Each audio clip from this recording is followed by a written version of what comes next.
Hey guys, Infidel 1258 here.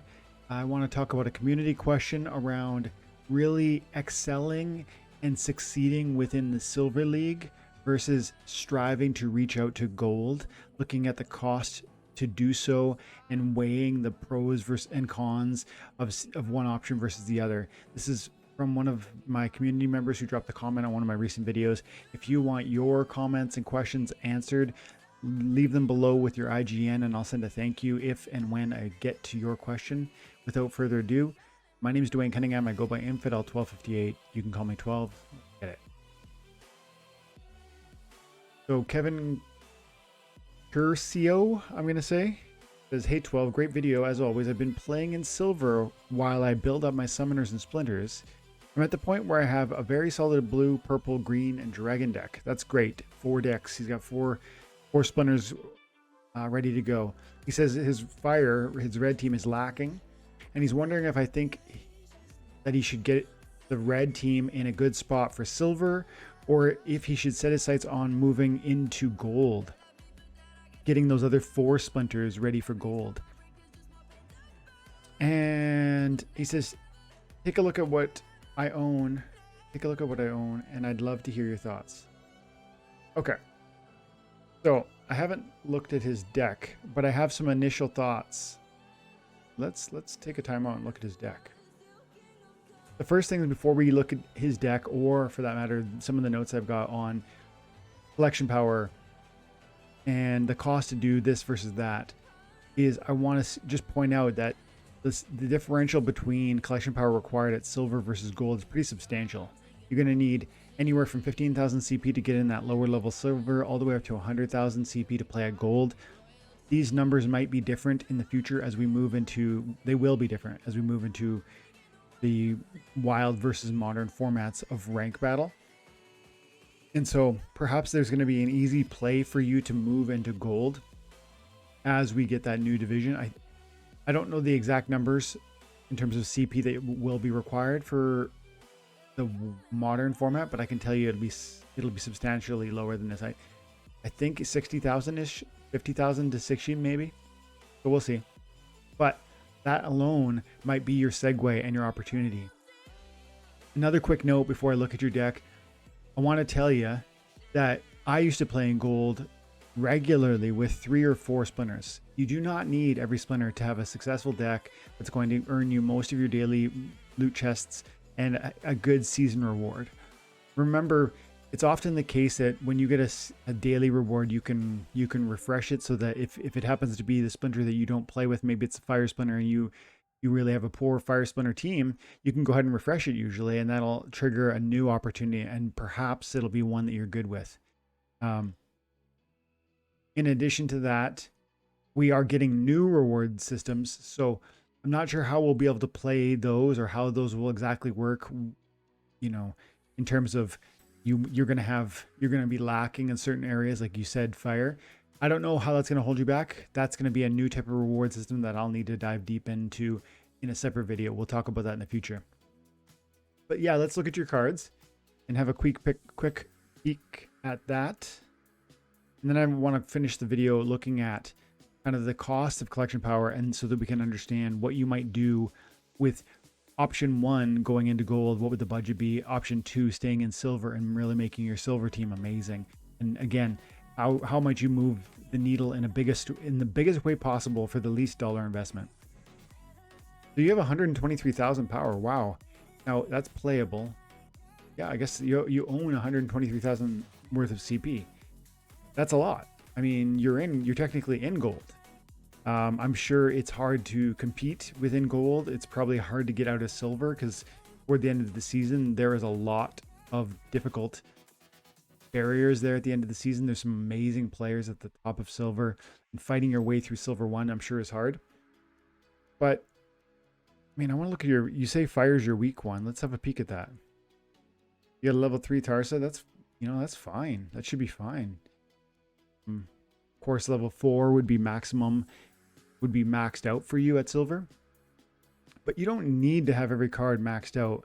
I was just watching version 1 the other day, maybe it was this morning, and he had this great video, and he had this one line, and it's so true, and I've said it before too. Not everybody knows this though. If you're fighting in silver, that doesn't mean you need to have every card maxed at that level. You don't. There's tons of cards that one BCX is going to be fine. And that's what it was. He had version 1 had a video talking about which cards are great at 1 BCX. And there are cards that are just fine like that. Like Nerissa Rhydon is a card where 1 BCX is really substantial. And there's other ones too. But within the Fire Splinter, you know, there's going to be some cards here that are going to be just fine. It's great that it's good that you have this Exploding Dwarf. I like that. Again, 1 BCX is going to be doing a significant amount of damage, and you add that to Tarsa, he's doing 4 DPS, and in those games where melee can attack from any position, great card. Serpentine Spy, Exploding Dwarf, love it. This is an amazing card to have for your guild brawls. Love it. It's obviously a reach monster, and I have it also. I really like it. It gets me a lot of power. This card is strange to me.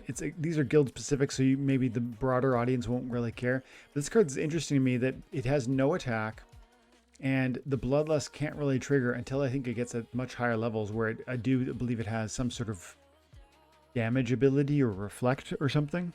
Otherwise, how could it ever trigger a Bloodlust? Yeah, I mean, there looks like you have a small red deck.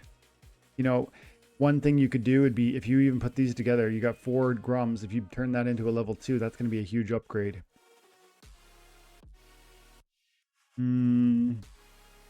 What's missing? Forgotten One is so powerful. In my opinion, this is one of those cards that you really need to be looking at having the max level available to you. Now, I think level 2 of Epic is perhaps the max level available to you because you have a level 3 Tarsa. And maybe it's the same. Would it be the same with the Grum? Is that why you haven't upgraded them? Maybe.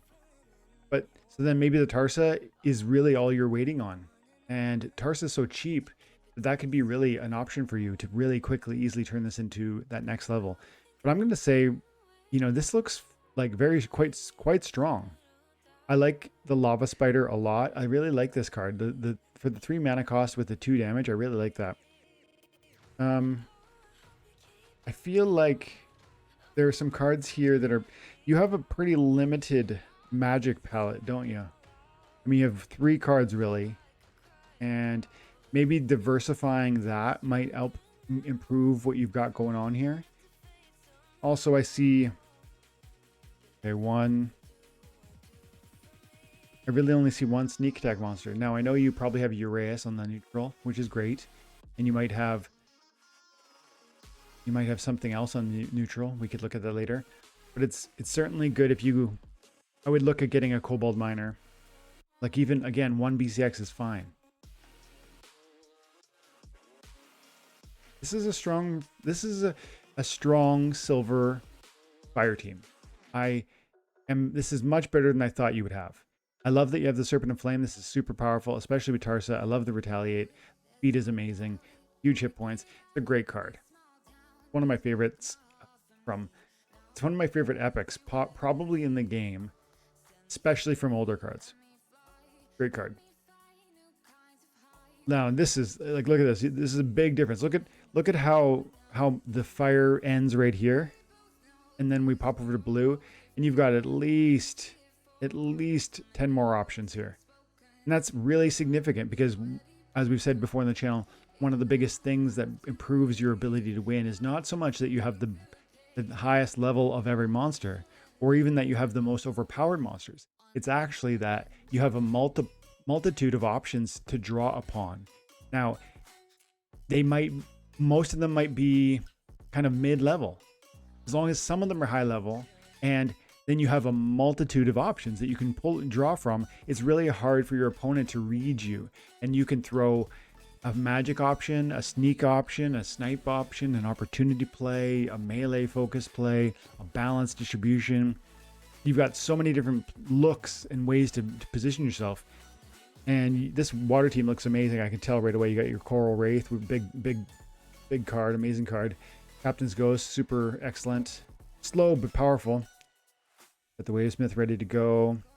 You got everything looks to be at like their higher levels. 3 for the epics, 4 for the rares. I think this can be in silver. Can't you? Maybe I'm wrong, but I'm pretty sure you can play level 5 rare. If that's the case, this should be upgraded. If that's the case. I was looking at some of the win rates for some of these cards recently. Really like Riven, Ellendale, Oceanus, Wavebrood, Rhydon, all amazing win rates. This deck looks great, dude. Keep it up. Green. Got the level 4 summoner. 4. Green again. A lot of options, more than your red team, but not as many as your blue. Clearly blue is like the front runner for you. Grund at level 2 would be a real upgrade here. I like to do Grund.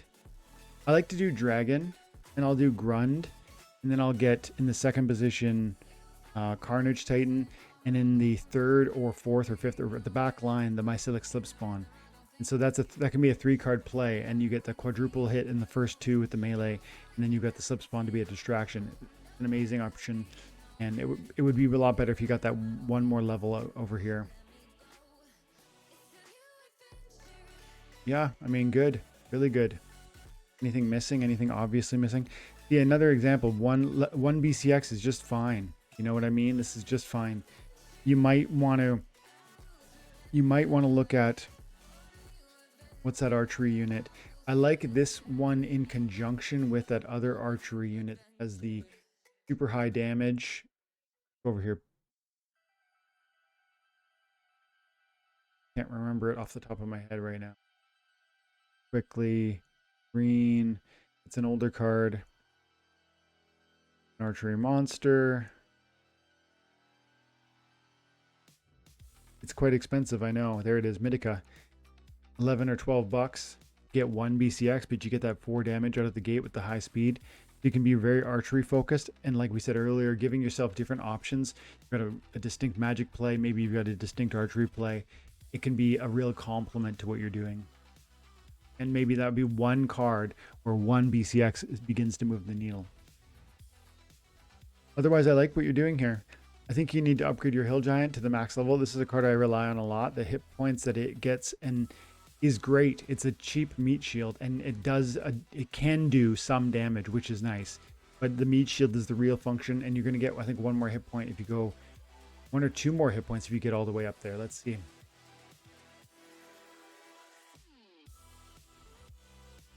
So the Hill Giant at level 5 has 8 hit points. So if you went to level 5 and you're currently at level 3, and I believe you can play level 5 commons at silver.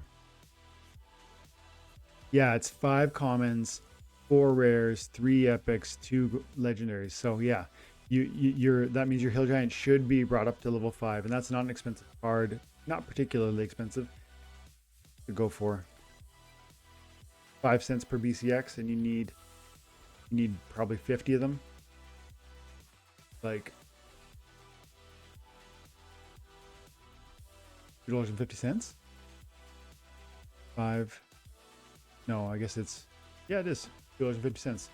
Worth it. That 1 extra hit point. Maybe if green, if you want to really succeed at a high level silver, or you want to move into gold and be effective with a silver deck, it'll be things like this where you're giving up 1 hit point here or 1 speed there. That's going to make a difference. And as we get into the end of the video and we talk about the budget between upgrading to gold or staying in silver and improving that silver deck, it's going to be things like this that you're going to want to explore, because these little changes are the ones that are going to really hone your deck versus broader and just kind of throwing money at CP to climb into a really high gold position.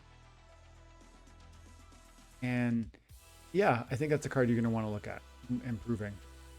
Go back. Otherwise, looks good. I wonder if you have Dr. Blight. It's super expensive, but maybe you do. And if you don't, it might be worth renting, because that Obsidian play is so nice with Dr. Blight and the Jin Bilka. Ooh, you got a great white team. I can tell already. Peacebringer. You got the Albarist. You got the Evangelist. Yeah, this is another ace of yours, I can tell. Crystal Smith. Good job. Good job. Yeah, I wasn't looking at goldies earlier, so there might have been some good on your... Yeah, you got some... Okay, so you got a level 5, a hill giant on the gold. There you go. What about... There it is too. Yeah, okay, so your deck's even better than I thought because I wasn't looking at some of the golds. It seems like you're doing great, and you even have the collection power to be in gold already. I would go through and continue doing what you're already doing, which is honing and improving these 4 splinters, because I think that's the play. And for anybody listening, this is general advice. I think 4 splinters is enough. I think even 3 can be adequate. You have a gold level competitive deck at a lower gold level, and often splinters that are developed at that silver threshold, where the 4 summoner level can compete within gold on the lower end, as long as you have that CP. One of the ways you get CP is by collecting gold foils, because they have so much more collection power, and especially now because there seems to be a real cost closeness in terms of the differential between gold and regular foil, which is not historical. That's very uncommon right now. I think there's certain specific factors that are leading into that, and that's why I did a video recently talking about gold foil versus regular foil. So check out that video. If I remember, I'll put a link above my head here. Cool, you're even working on the gold foil summoners. Nice. Yeah, man, this is a solid, like, you're doing great. You've even got that Titan we talked about. This thing's gonna be, I'm sure you do just fine, I'm sure. Certain this is a powerful and successful deck. I mean, just a few notes, really. It's about continuing the path I already see you're doing. You're gonna isolate certain cards that are gonna begin to move the needle for a reasonable investment. It does look to me like the play would be to stay aiming at a really excellent silver deck. Aiming at an excellent silver deck. That doesn't mean staying in silver necessarily. It means making it be the sort of silver deck that's going to compete in silver tournaments and compete really well within your... I can see you're in a guild, competing super well at those silver level brawls. And then ultimately that will translate both immediately and in the long term as a successful gold level deck, because you do not need level 6 summoners rare summoners to compete at gold. You can bring a strong silver team and do well, especially at the lower end. And as you improve some of these things, where you bring this monster up a couple levels, or that monster, to give you that extra little bit of hit point, for instance the sandworm, this is a situation where one extra BCX could one extra level could really be helpful, because that speed at 1 is just atrocious. This gets up to level 4 speed. Now the cost is not cheap, so maybe it's too much. So to get that sandworm up to, this is common, so you could rock at level 5. A level 5 has 3 speed. Now the cost is 99 cents times, so that'd be $60. That's probably too much money to ask for one card. But what about this one right here? This is a level 4, and that's going to bring you 2 speed with that 1 more melee. This is the sort of card, this is the sort of improvement that isn't going to revolutionize what you're doing, but is going to move the needle in terms of making you a far more successful gold level player. Because it's bringing 1 more attack and 1 more speed is actually really, really helpful. And $26 is not nothing though, so I hear that. Now, I think you're doing amazing. I want to finish this by talking about what it would look like to move generally from silver to gold. You actually have what you need, but part of what you would be lacking is, I'm sure every season ends and you end up in low silver. And if you finish in high gold, you're going to end in low silver. Or if you finish in high silver, you're going to end in high bronze. And all that's going to mean you're going to be competing with a bunch of it's going to be hitting your head against the wall at the beginning of every season. And part of what would help alleviate that is if you got your CP up. And this is going to be advice to all of you who are fighting right now in silver and wanting to reach up to gold. You kind of have 2 options. 1, improve the silver level experience, by specifically finding little holes that can be tweaked and improved to strengthen what you're already doing, or two, by cheap collection power, and then that will allow you to reach higher levels, higher league levels, and then you won't slip as far back, and you can avoid some of the total annoying end of season reset going to happen to you. And so look, I queued up on Peak Monsters, I queued up a buy because I was like, anybody in silver might need 100,000 collection power, 50 or 100,000 collection power to get up to gold. So what would that look like? Right now, collection power is really, really cheap. Some of these cards are 300 CP to $1. Some of them, as you can see, 279, 270, 250. Like, there's a lot of cards here. All of these cards that I'm scrolling by are over 100. We just now broke, this one's a 98. So every card above this Fire Spitter is 100 CP per dollar or better. And there's a lot of cards in here that are actually expensive. This one's a $20 card. This is a $4 card, 100. There's a $100 card there. Every one of these cards is going to be a really significant amount of CP for you. And if you need CP to get into that, let's say gold 1 or even diamond 1, it's going to be this sort of CP that's going to make that happen. It's not so much that you fill those little holes. It's more that you get the CP. And so this is the approach. And I looked at it, and it's, even though CP is quite cheap right now, it's still 54,000 CP for $350. So what that would equate to is, if you wanted to get 100,000 collection power, you're probably going to spend, in the neighborhood of $900, which that's not like, if you need just 54,000, here you go. Right now it's available for $350. But when you come in here and want to get this 50 and another 50, you're suddenly buying way low, more expensive collection power. The ones the purchase I've arranged here was, I started at the top and I just clicked on them from the best collection power cost ratio, and until I reached 50,000. And I think by the end of it, I was paying, like, it's not nearly as good as 300 to 1 is the point. It's far more low. I think in the 200s or even 150 range. And so if all you need is to just add to the CP, you're probably and you want to go from low silver to high gold or middle gold kind of thing, you're probably going to be spending $600 to $900 just to get that collection power.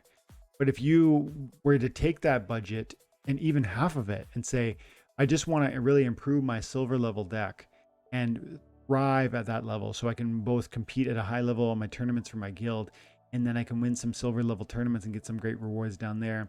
Also have some fun competing at a high level in silver, maybe making a run for the leaderboard. Those are some really lucrative opportunities that are potentially available to you for far less money than the 100,000 CP I just described. And that would look like us fully reviewing your own deck and looking at where the holes specifically are. You identified one. Your fire deck is lacking in certain components. Your Tarsa is only level 3. What if you upgraded that Tarsa? If you upgraded that Tarsa, then there's going to be some of those tanks that need to be upgraded. The Grum, the Forgotten One, and Cobalt Miner. There's going to be 3 or 4 others that you probably recognize that beat you regularly. What if you looked at getting one of those? And again, it's not always that you get the max level. Sometimes it's just going to be that one BCX. That Mythica Headhunter would be a great addition for your green team. And cards like that, where you're ultimately, if you only spent $300, $400, I think you're going to really shore up your deck, make it so much stronger at silver, and give you all those advantages we just talked about, as opposed to probably spending double that to really add 100,000 CP, which is going to unlock higher levels of gold, maybe even into diamond. You might be able to reach up to 250 CP, which could squeak into diamond. Yes, with those summoners you already have. I know people who do that. And then you would reset down to 1900, which is within gold. And then you're not going to be dealing with bronze. You're not going to be dealing with silver, which can be so frustrating. Like I said, toward the middle of the video, resetting into bronze is just like hitting your head against the wall. So those are your two options. And I really think the better of the two is is probably improving the silver level deck, focusing on those little holes, patching it where you see patches are required so that you can thrive in the brawls, the tournaments, and that silver level. But that doesn't mean that you aren't also aiming at gold. It's really just making it an excellent silver deck that can reach into gold. It's going to be the cheaper option for you, and I think it's going to be the more entertaining option. But it's pros versus cons, because the CP and getting out of bronze regularly by reaching up with cheap CP into diamond would be also in some ways really entertaining, because then you're going to compete at that higher level, and you might have more fun because you avoid bronze. So those are the two options as I see it. Thanks for the comment. I hope you have an amazing day. I'll send you a little DC for the great comment. And guys, have an amazing day. God bless.